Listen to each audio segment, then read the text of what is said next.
What's up, mobile devs? I hope you're doing well. In this tutorial, we are going to recreate together this stunning story list UI animation.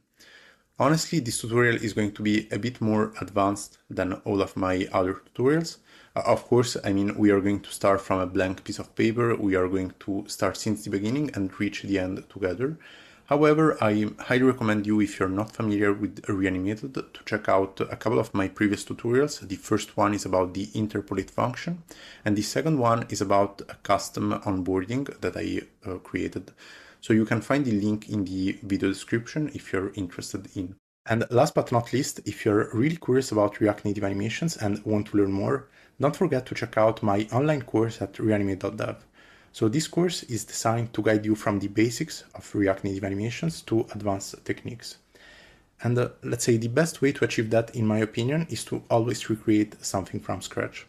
Because of that, my tutorials are going to feel just a bit slow, but hopefully they are also going to be very helpful.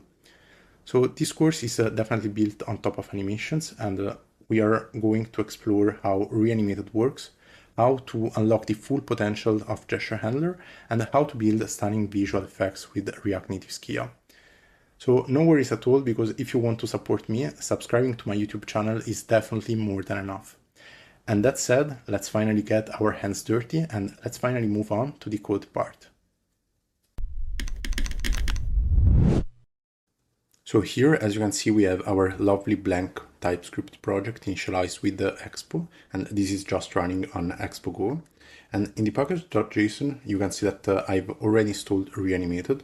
We are going to use Reanimated to play a bit with the animated scroll view, with the animated list, and of course we are going to define some shared values. And here you can see that I've also added Expo image because we are going to handle the images with Expo image. To be honest, this is totally optional. You can use the default React Native image, but I strongly believe that Expo image is the best way to deal with images in general, either local or remote images. So I also want to say that in the constants.ts, I've added a bunch of images that I've already downloaded in the assets. So I was lazy, really lazy. I just took 4 images and duplicated some of them right there in the array. And I've defined the background color that we are going to use in a second to set the background color of the screen. So that said, we can already move forward and we can replace here the background color with the one from the constants. Let's update the status bar style to light. So here, I guess we need to reload, and let's remove this text. So to this point, before starting with the effective animation, I want to point out a couple of things.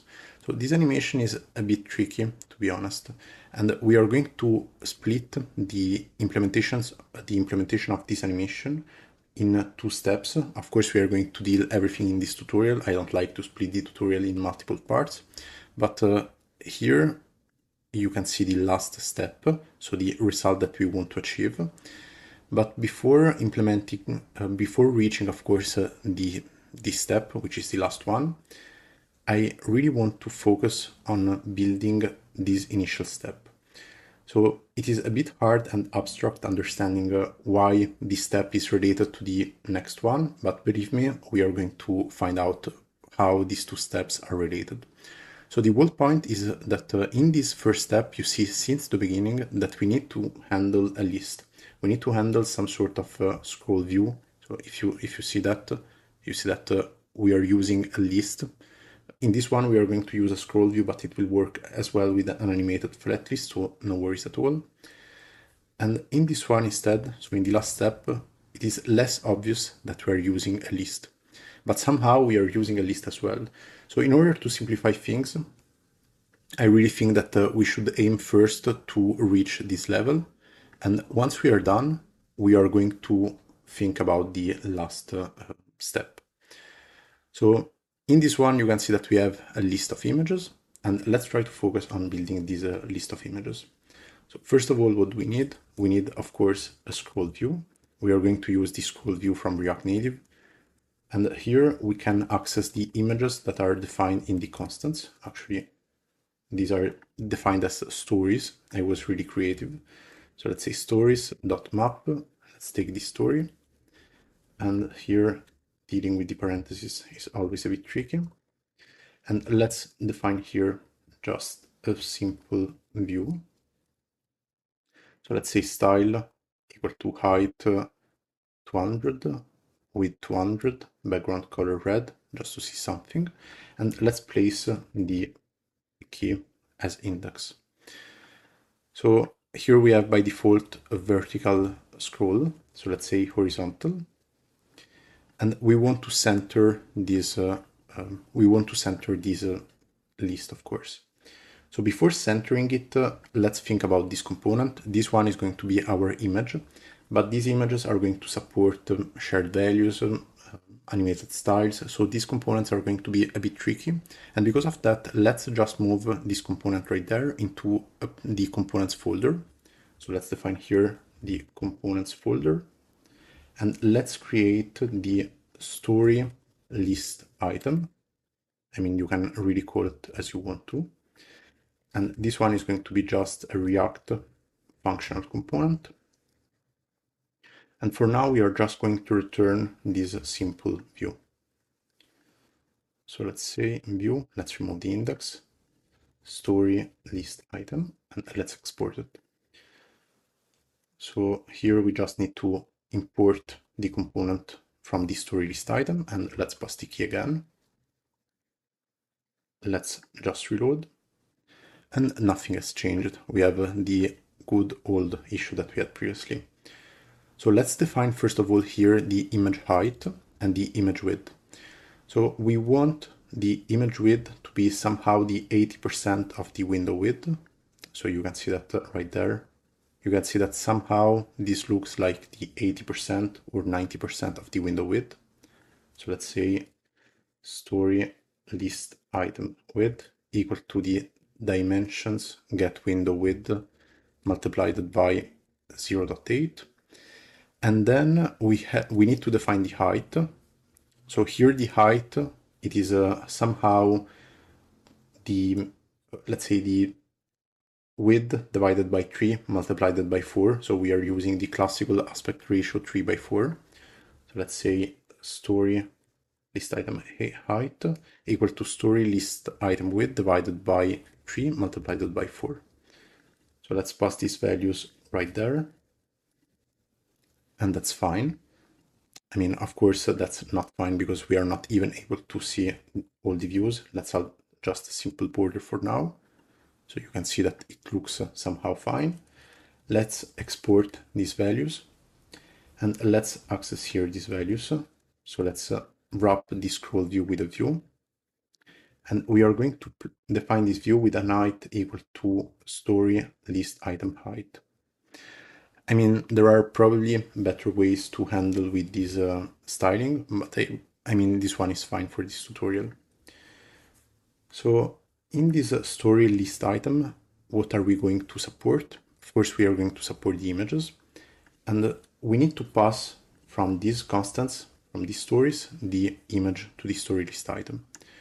So inside of this story list item, we are going to define the story list item props, and we are going to support the image source, which is going to be an image source imported by Expo image because we are going to use the image component from Expo image. So let's take this one. Let's redefine these types and let's say image source. And here we can define the image from Expo image. We can pass the source, and thankfully, let's say Copilot is kind enough to recommend me the wrong styling, I have to say. So let's say width. So story list item width and story list item height.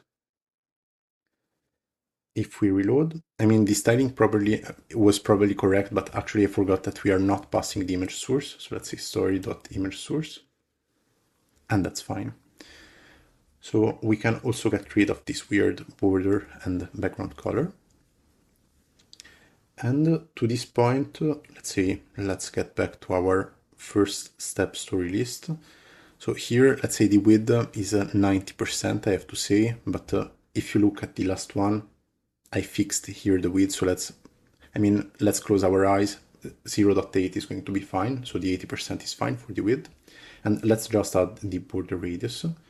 And then I think we are going to be very close to what we are expecting for the first step. So let's specify here the border radius. Let's say border radius equal to 20. And I mean, that's totally fine, maybe 25.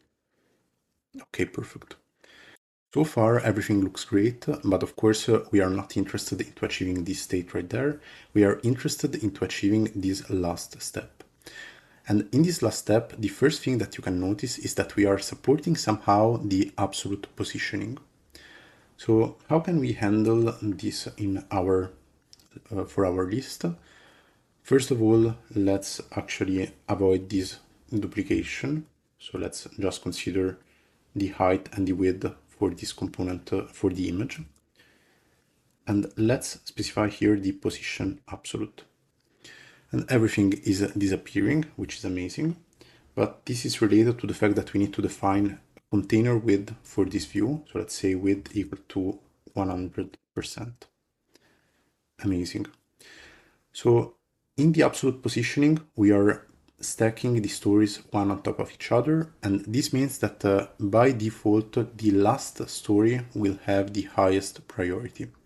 So you can see that this is the fourth image. So you can see that, say 04, this is the fourth image, which is the last one in this array. And this image has the highest priority. We want to flip the order because we want that our first image has the highest priority. And to do that, we can just say something like z index equal to minus the index. So we need to pass the index right there. Let's say index. Let's pass also the index to this component from outside. And by magic, you can see that we have flipped the order. So by default, the z index is equal to 0, and you can see what is happening, but we want to place minus index. All good so far, but it seems that all the other images have disappeared. So just to visualize what is going on, let's also add some sort of translation. Let's say translate text equal to index multiplied by story list item width. And it seems that we have the same behavior that we had previously, but we are not really supporting the same behavior. Why this is happening? This is happening because since we have updated the position to be an absolute positioning, the list, the scroll view, is not able to understand what is the effective list width. And we need to specify, we need to enforce the proper list width, otherwise the scroll view won't be able to scroll enough. And you can see what is happening. So it seems that the scroll view thinks that we have just a very simple list with just one item. So to fix that, we need to define the content container style property. And we need to pass here the width and say that the width is equal to story list item height, story list item width actually, multiplied by the amount of items that we have inside our list. If we reload and we try to scroll, everything is working perfectly. So even if it seems that we are back to the initial step, we are not really back to the initial step because right now we have the absolute positioning. And you can see that because if we, instead of doing something like story list item width, we say something like 20, you can see that we are supporting somehow this UI, which is quite far from our expectation, but not that far, honestly. So here comes the hard part, in my opinion. What do we want to do? The first thing that we want to do is that, of course, we want to handle somehow in an animated way this view. So the first thing that we need to do is, of course, updating this view into an animated view. We are going to use Reanimated. So let's import animated from Reanimated. This is very important. And we need to think about what do we want to do with this transition. So if you look closely, by scrolling, we are just scrolling somehow the first image and updating with a very tiny update the other images. So while scrolling, you can see that the scroll is really affecting a lot the first image, but it's not affecting the others. And for instance, in this specific case, this new image is going to be the active image. And by scrolling, you can see that we are always affecting a lot the active image, but not all of the others. So you can really understand two different things. That's the first thing. But the second obvious thing is that we need somehow to access this scroll offset and we need to manipulate it, because that's definitely not the default behavior of a scroll view. So we are playing a lot with the scroll offset and we are manipulating it. So how to get access, how to access the scroll offset, the amount that we are scrolling on the horizontal axis. To do that, we have a lot of different ways. The easiest way, in my opinion, is to use the, let's say, the use scroll view offset hook from Reanimated. So here, this use scroll offset view, use scroll offset hook is going to accept an animated ref. So we need to define here an animated ref with the use animated ref hook from Reanimated. And we need to enforce the type. It will be an animated scroll view. And let's pass this ref to this scroll view. Here, I mean, that's weird. Okay, we need to import animated from Reanimated. And we need also to convert this scroll view to be an animated scroll view. And of course, we are always referring to animated from Reanimated, even for the scroll view, also for the scroll view. And there we can access the scroll offset by passing to this use scroll view offset the animated ref. So let's say animated ref. So if we try to log the scroll offset and we try to scroll, somehow nothing is happening. And that's because the scroll offset is defined on the main thread. Instead, here we are on the JavaScript thread. So this is somehow a high-level concept. If you want to, I highly recommend you to check out my React Native Reanimated series on YouTube. Or if you want, let's say I dived really deep into this concept on my React Native course at reanimate.dev, and I highly recommend you to check out. But long story short, how can we check what is happening with this scroll offset value? We just need to use some UI thread hook. I mean, that's not the proper definition, but for instance, we can use the use derived hook defined by Reanimated, and we can just listen for this value right there. And you can see what is happening. So if we scroll, we are able to access the effective scroll offset. To be honest, the use derived value is not the proper hook to do this type of test, but it's definitely fine because that's just for debug development purposes. We are just going to ignore this one for now. So the interesting thing is that right now we have a tool that is going to be helpful for us, and we can pass this scroll offset to this story list item. And then inside this story list item, we are going to be able to manipulate the scroll offset to update the translation of our story list images. So this scroll offset is of type shared value number. So let's go there and let's say scroll offset. And it will be a shared value, type shared value imported from Reanimated. And there we go.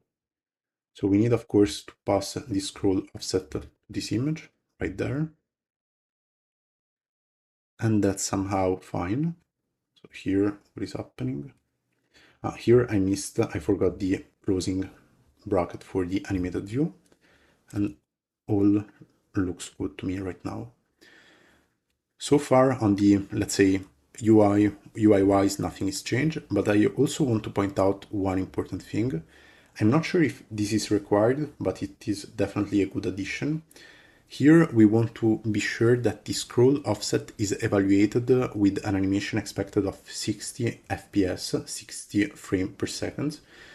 So to ensure that, we need to pass this scroll event throttle equal to 16.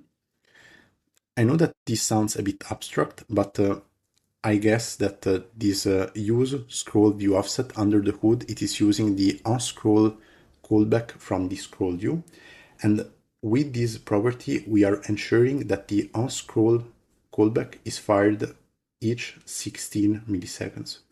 Why each 16 milliseconds? Because 1 divided 60 FPS, it is equal to 16 milliseconds.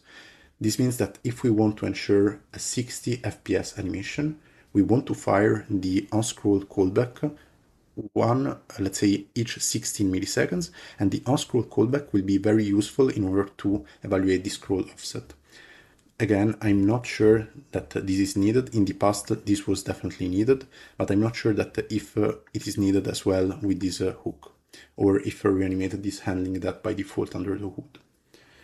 So once we have all of that, we can definitely remove this useless import, and we can jump to our story list item and be focused on handling this scroll offset. So first of all, I want to spend some time thinking about the default behavior, not for the active item, but for all the other items. So if you look closely, the other items, of course, are moving just a bit, but let's assume that by default, they are not moving at all while scrolling. So how can we do that? The interesting part is that actually we are inside the scroll view. So the items are going to move whatsoever. The unique condition to avoid this scroll is basically enforcing the item to animate in the opposite scroll direction. Let's have a look at that together. So we need to define a reanimated style. So let's say reanimated container style, because we are going to apply this style to this animated view. And here we want to apply a translate X. Actually, we want to apply transform property. In this transform property, we are going to apply the translate X. And here, let's say 0. And let's pass this reanimated container style to this animated view. So actually, somehow everything is changing because we are overriding this transform. So let's say that. And what we want to do is that we want to scroll, and at the same time, we want to avoid visualizing the scroll. And to do that, we need to move and to scroll in the opposite direction. So the opposite direction is minus scroll offset value. So if we reload, I mean, that's not the opposite direction, that's twice the strength, so we need to do plus. And if we try to scroll, you can see that nothing is changing. So you can look at this horizontal indicator as a reference, and you can see that actually the position of this scrollable horizontal indicator is definitely changing. This means that we are actually scrolling, but the items are stopped. That's really interesting because somehow that's the styling that we are going to have for the items that are not active. So that said, let's return back to this last step animation. And let's have a look of the item that is currently active. So the item that is currently active at the beginning is the item with index equal to 0. Then it is the item with index equal to 1, and so on. So somehow we can retrieve the active index as by doing something like scroll offset value. So here Copilot is guessing it right. Scroll offset value divided by story list item width. So this is going to give to us a floored number. So for instance, by default, it is going to be the item 0. Then we scroll, it will be 1, 2, and so on. So we don't want to have a rounded value. We just want to have a decimal value. So this is going to be fine for us. And so far, let's try to understand what do we want to achieve. We want to manipulate this translate X in a different way for the active index and for the, let's say, the other indexes. To achieve that, I mean, that's a high level concept so far. We need to use the interpolate function. So I made a lot of tutorials about the interpolate function. I made a specific video on my reanimate.dev course about the parallax animation. I highly recommend you to check out that. But a few weeks ago, I made a specific video on this channel that you can find about the interpolate function, and I highly recommend to check out the video. So the point is that we need to define the translate x by using this interpolate function from Reanimated. We are going not to interpolate the scroll offset value, but we are going to interpolate the active index. And we are going to consider as the input range index -1, index, the default index, and index +1. And then here, let's say 0, 0, and 0. And let's sum this translate x right there. So right now it feels a bit abstract, of course. So I'm going to try to explain how this is going to work. So let's also ignore this index multiplied by 20, and let's just see that in action. So what I want to do is that when the index increases, the items get shifted to the left side. So when the active index grows, so for instance, when we scroll in this direction, we want that the translate x gets updated and the item gets moved to the left side. So we want to do something like story list item width. We want to move it completely to the left side. And if we do something like that, you can see what is going on. Again, this is really abstract and it is not an easy tutorial, to be honest, but let's see together what is going on. So let's try to see this active index and let's see what is happening. So here by default, the active index is 0. When we try to scroll, we have this decimal value. And if the index is equal to 0, we have the next index that is going to be 1. So that's the case. And what is going to happen is that the active index is going to tend to be equal to 1. And this means that the translate x is going to be equal to minus story list item width. So that's how the interpolate function works somehow. So we have a value that we want to interpolate, the active index. The active index is going to change between these values. These values are called input range.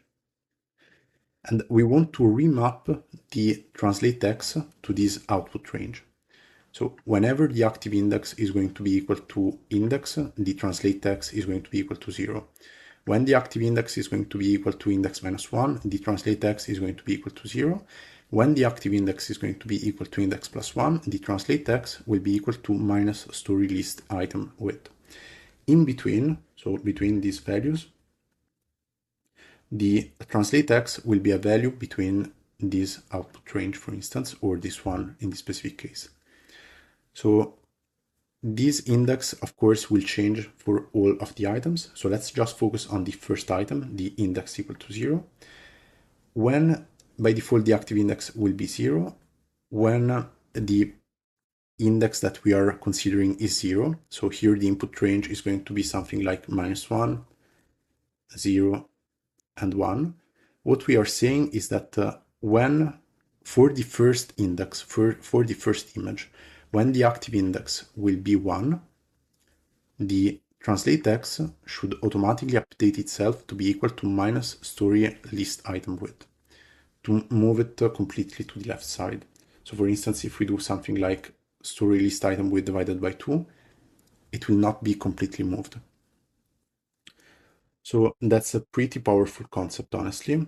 And always consider that this is working because we are always forcing all the items to be moved in the opposite directions, including the first one. But for the first one, we are also applying this interpolation.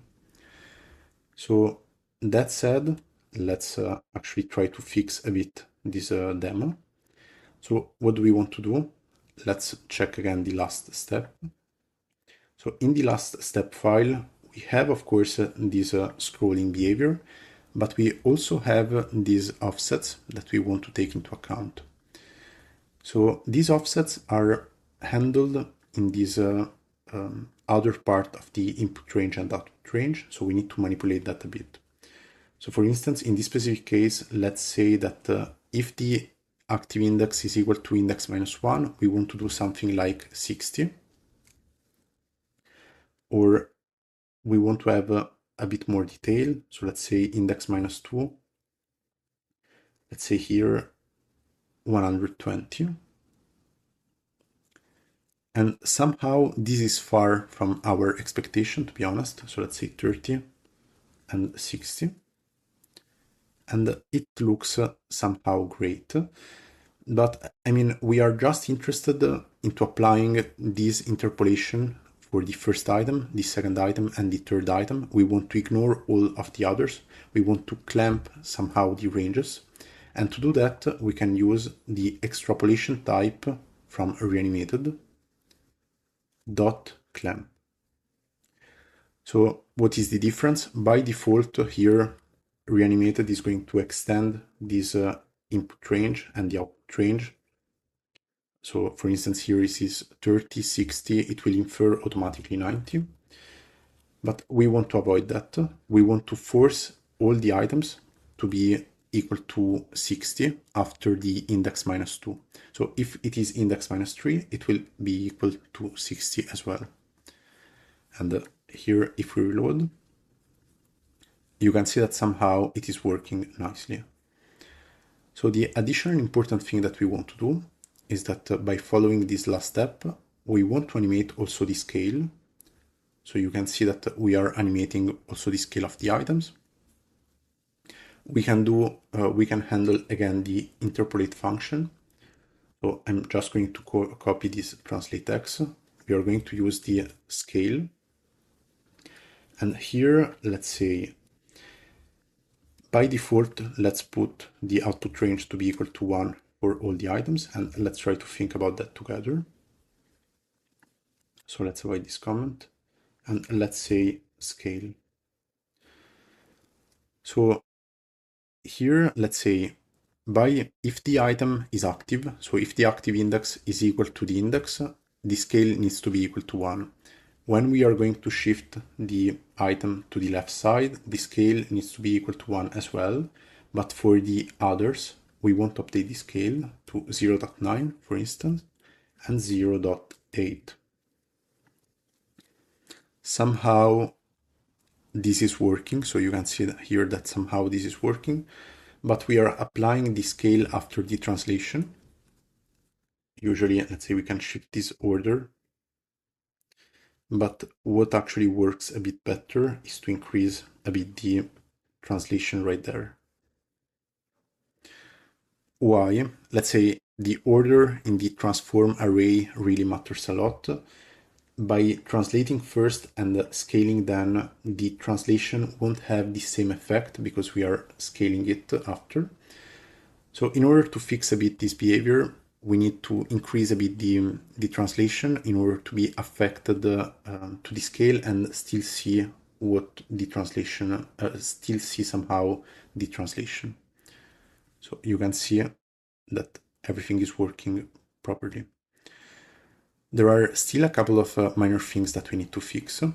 The first minor thing is that, of course, we want to add some sort of padding left.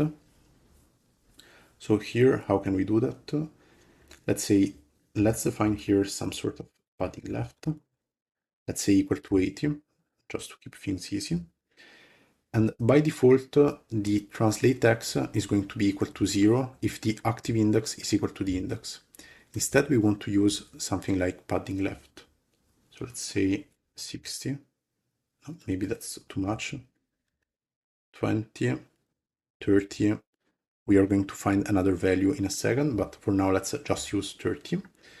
And instead of minus story list item width, let's use minus story list item width minus padding left. So this styling is not working properly. So let's keep the 0 right there, but let's keep the padding left here. And let's use the left property to specify the padding left. Okay, so instead of 30, let's say 20. And I think it is fine. So here, the padding left is important inside this interpolate function, because if we don't consider the padding left, we are just going to move the item by minus story list item width, which will work, of course, but we want to shift a bit more to the padding left to put it outside of the screen. And by doing that, this is going to be fine.